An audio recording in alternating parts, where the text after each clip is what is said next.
आज के जरिए में हमारे साथ हैं मुस्लिम लीग नून के सदर जनाब मियां शहबाज शरीफ साहब। मियां साहब, वैसे तो आप पूरा ख़ानदान एक पेज पे नज़र आता है, लेकिन ये क्यों है कि आप मैदान में और मरियम साहबा खामोश है, और ये क्यों है कि हमज़ा शहबाज साहब जेल में और सुलेमान शहबाज साहब पाकिस्तान नहीं आ रहे? देखिए, गुजारिश ये है कि मैं अल्लाह ताला के फजल करम से मियाँ नवाज शरीफ का नामजद करदा और पार्टी का मुंतखब मैं सदर हूँ, और ये सदारत मियाँ नवाज शरीफ की अल्लाह ताला के बाद पार्टी की और वर्कर्स की अनायत है, और ये अमानत है मियाँ नवाज शरीफ की और पार्टी की। इस हवाले से ये आप मेहरबानी करके जहन में रख लें कि मैं एक जमहूरी सोच का आदमी हूँ, और जमहूरियत के रास्ते में मियाँ नवाज शरीफ ने बेपनाह कुर्बानियाँ दी हैं, सब्क़तें बर्दाश्त की हैं, पार्टी की लीडरशिप ने सब्क़तें बर्दाश्त की हैं, वर्कर्स ने सब्क़तें बर्दाश्त की हैं, ख़ानदान ने सब्क़तें बर्दाश्त की हैं। अटक किले की मैंने उस दिन बात बताई कि किस तरह वहाँ पर हमें सॉलिटरी कन्फाइनमेंट में रखा गया, अटक किला में जलावतनियाँ बर्दाश्त की।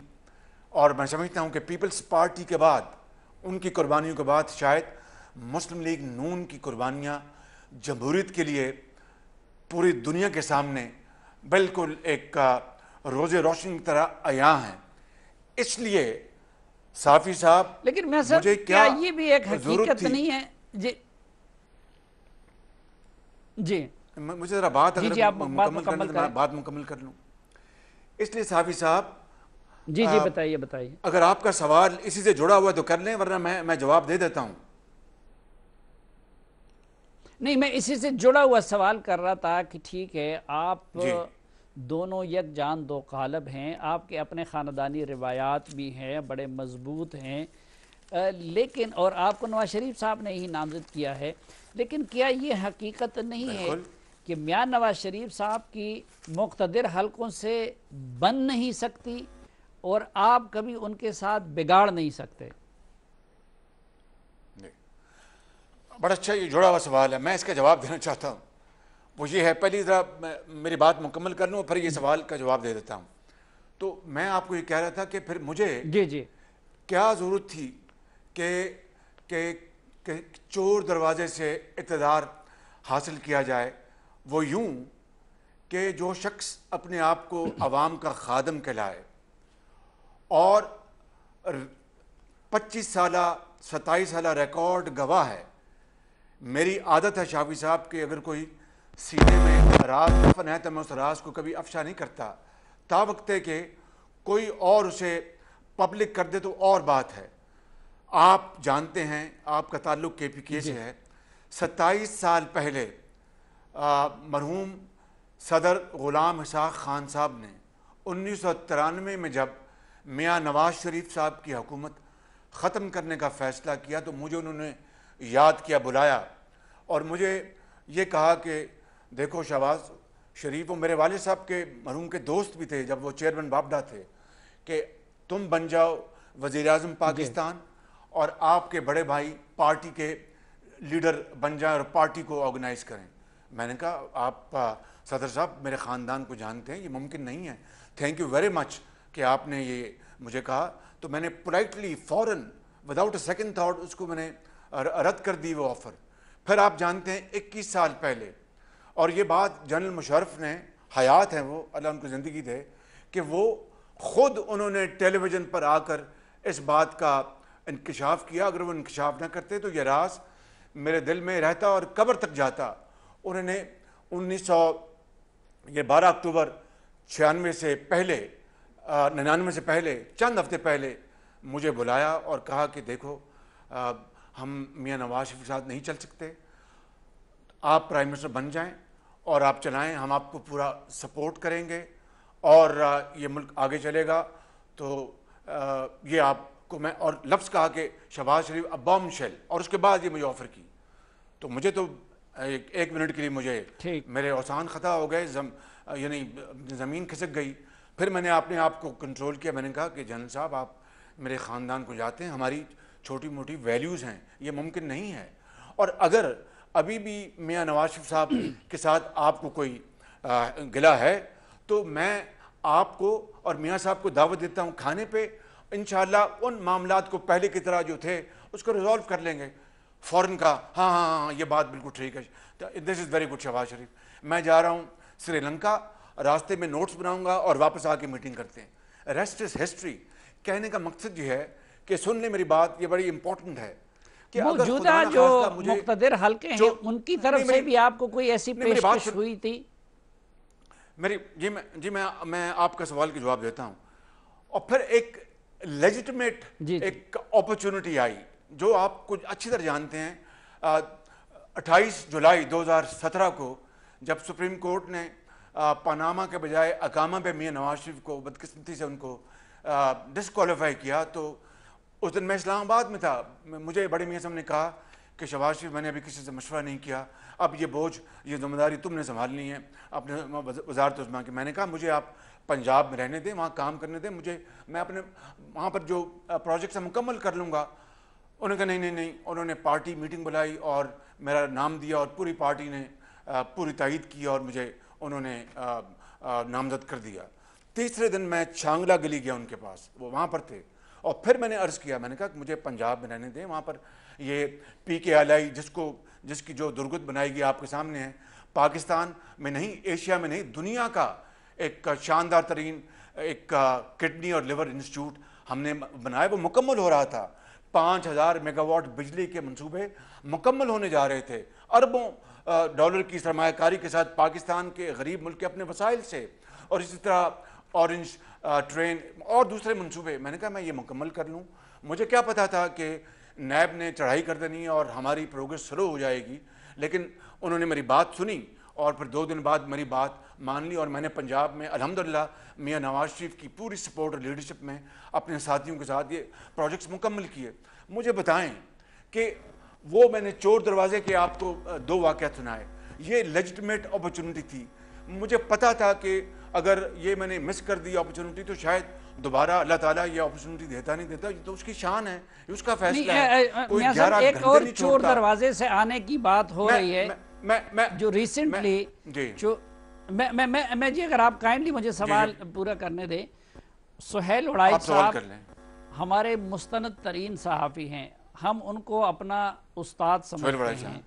सियासत के शायद जितने गुरु वो हैं वो पाकिस्तान में कोई नहीं है। हमारी तरह अफरात तफरीद के शिकार भी नहीं, बड़े ज़िम्मेदार सहाफ़ियों में शुमार होते हैं। उन्होंने आपके हवाले से ये इंकिशाफ किया कि इलेक्शन से पहले भी आपने डील की या चोर दरवाजे से आने की कोशिश की थी और आपके साथ कुछ वादे वईद भी हो गए थे, तो ये फिर क्या था?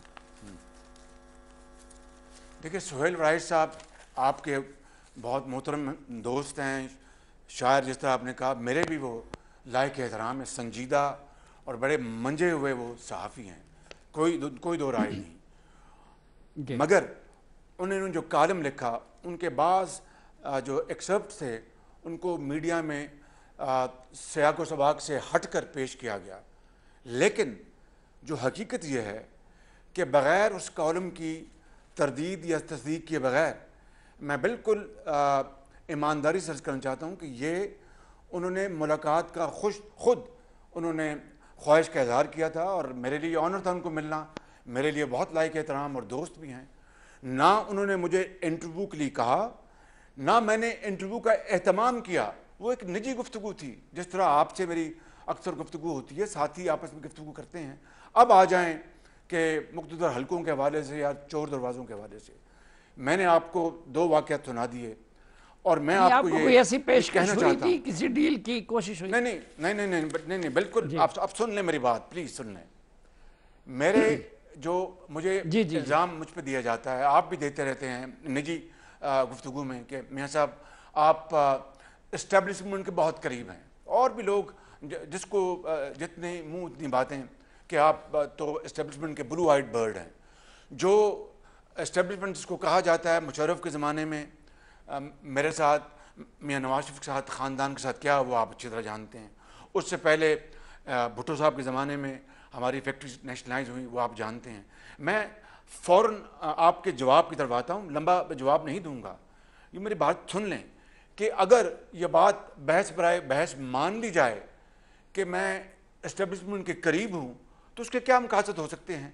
चोर दरवाजे से तो मैं आया नहीं, ऑफर्स हुई जो मैंने आपको 2 वाक़या सुना दिए। लेजिटमेट अपॉर्चुनिटी थी 2017 में जब मियाँ साहब को डिस्क्वालीफाई किया गया, उस वक्त मैंने खुद वॉलंटरीली कह दिया। तो फिर कोई बिल्कुल अहमक होगा, वो अकल का अंधा होगा कि एस्टेब्लिशमेंट के करीब भी हो, वो भी ऑफर्स माजी में मिलें, ये भी एक ऑफर आए और फिर जो भी वजूहात हैं वो इस ऑफर को एक्सेप्ट ना करे, तो ये अल्लाह ताला का निज़ाम, उसका फैसला है, नंबर 1। नंबर 2, इसका जो दुनियावी लिहाज से जवाब जो है, and as a matter of conviction में कहना चाहता हूँ कि मैंने हमेशा ये समझा कि इदारों के साथ मिलकर ही, हम आंगी के साथ ही, पार्लिमान हो, एग्जेक्टिव हो, अदलिया हो, एस्टेब्लिशमेंट हो, मिलकर ये पाकिस्तान तरक्की कर सकता है, खुशहाली का दौर आ सकता है। और हज़रत कायद आज़म ने who carved out this country from India in 1947 and millions sacrificed for Pakistan, उनकी रूहें आज भी तड़प रही हैं कब्रों में कि जनाब ये पाकिस्तान वो नहीं है कायद का जिसके लिए हमने जानों का नजराना पेश किया। और उस हिजरत में लाखों लोग शहीद हुए और दरिया, उनके खून से दरिया भर गए। वो कुर्बानियां, अजीम कुर्बानियां 70-72 साल पहले और आज पाकिस्तान। तो मेरी मैं खत्म कर रहा हूं, मेरी सिर्फ और सिर्फ अगर ये सोच रही है तो सिर्फ इस मकसद के लिए कि with unity and thought of action हम पाकिस्तान को मिलकर दिन रात मेहनत करें और पाकिस्तान को आगे ले जाएं। मेरा दिल ये चाहता है कि अगर हमारी ज़िंदगी में नहीं तो कब्र में जाने से पहले कम से कम पाकिस्तान उस डगर पर, उस सड़क पर, उस लाइन पर चल पड़े जहाँ पर दुनिया की गरीब कौमें अजीम कौमें बन गईं। आप साउथ कोरिया को देख लें, 50 की दहाई में उसका क्या हाल था, हमसे भी पीछे था। और चाइना 49 में उसने आज़ादी की आंख उन्होंने खोली और उसकी जो पर कैपिटा इनकम वो आप जानते हैं। और आज चाइना कहाँ, पाकिस्तान कहाँ। तो मैं समझता हूँ कि हम यहाँ पर उम्र भर क़यामत तक गरीब रहने के लिए नहीं आए, अल्लाह ताला को ये मंजूर नहीं है। ये मेहनत, अमानत और दयानत का सफ़र है जिसको हम मिलकर करेंगे तो पाकिस्तान आज नहीं, 10 साल नहीं, 15 साल में चीन का भी मुकाबला करेगा, अमेरिका का भी मुकाबला करेगा। It's easier said than done, लेकिन nothing is impossible in this world. जी दे दिया मैंने जवाब दे दिया मैंने आपको। नहीं, इस्टेब्लिशमेंट से आपकी मोहब्बत थी और अब भी बरकरार है बकौल आपके। वहां पे भी बाज़ औक़ात सॉफ्ट मोहब्बत का बात तो लफ्ज़ इस्तेमाल नहीं किया मैंने, मोहब्बत का लफ्ज़ मैंने इस्तेमाल नहीं किया, मैंने अच्छे ताल्लुकात का लफ्ज़ इस्तेमाल किया है जी। मोहब्बत का लफ्ज़ जो है वो अच्छा ताल्लुकात आप रखना, एक एहतराम, रिलेशनशिप, अच्छे ताल्लुकात and mutual understanding for a cause, for a cause. मैं सवाल मुकम्मल कर लूं। अच्छे ताल्लुकात आप रखना चाहते हैं, पाकिस्तान की अजमत, ये सबको पता है जी। तो फिर तो एक तो हम ये भी जानना चाहते हैं कि वो 2 सहाफ़ी कौन थे और ये बात आपसे बराह रास्त क्यों नहीं हो सकी। और फिर जब आप अच्छे ताल्लुकात रखना चाहते थे तो फिर ये मामला क्यों मैच्योर नहीं हो सका? साफ़ी साहब, आप तो वो सहाफ़ी नहीं हैं, एक तो बात मैं ये वाज़ेह कह देना चाहता हूँ, लेकिन वो एक निजी गुफ्तगू थी, मैं उसके बारे में काइंडली कोई बात नहीं करूँगा। मैं आपको फिर at the cost of reputation बताना चाहता हूँ कि अगर जनरल मुशर्रफ ये राज अफशा ना करते टेलीविज़न के ऊपर कि मैंने शहबाज शरीफ को ऑफ़र की थी वज़ारत उस्मा की, तो खुदा गवाह है मैं क़यामत तक ये बात पब्लिक ना करता। मेरी आदत नहीं है ये, तो इसलिए let's not open that chapter. चले, मैं भी इस पे आगे कोई बात नहीं करूंगा, मुझे एक ब्रेक लेनी है और वापस आएंगे तो फिर ये ज़रा जो चीनी माफिया का मामला आ गया है उस पे ज़रा भी आपसे बात करेंगे और कुछ और मौज़ूआत पे भी, और इस मौजू पे आपसे मैं बात नहीं करूंगा। नाज़रीन, एक मुख्तसर सी ब्रेक, वापस आएंगे तो मियां शहबाज शरीफ के साथ गुफ्तगू का सिलसिला आगे बढ़ाएंगे।